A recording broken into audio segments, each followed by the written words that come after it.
Hi friends, நம்ம இன்னைக்கு பச்சை பயிறு லட்டு எப்படி செய்யறதுன்னு பார்க்கலாமா? இந்த லட்டு சுவையாக இருக்கும், உடலுக்கு தேவையான புரோட்டீன் சத்தை தருகிறது. குழந்தைகள் மற்றும் வயதானவருக்கு இது மிகவும் நல்லது.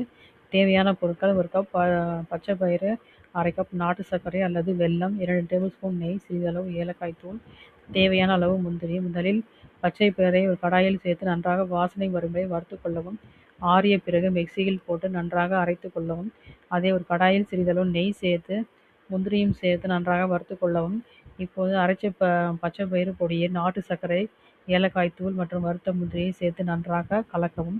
சூடான நெய்யை அதை சிறிது ஊற்றி நன்றாக கலக்கவும். கைகளால் உருட்டி லட்டு வடிவத்தில் பிடித்துக் கொள்ளுங்கள். சுவையான ஆரோக்கியமான பச்சை பயிறு லட்டு தயார். இந்த லட்டில் புரதச்சத்து அதிகம் இருப்பதால் உடலுக்கு நல்ல பலம் தருகிறது. குழந்தைகளின் வளர்ச்சிக்கு நல்லது. உடல் சோர்வை குறைத்து சக்தி தருகிறது. மாலை நேர ஸ்நாக்ஸாகவும் கொடுக்கலாம். வீட்டிலே செய்து ஆரோக்கியமாக சாப்பிடுங்கள். பயன்படுத்தி பலன் பெறுவோம். தேங்க்யூ.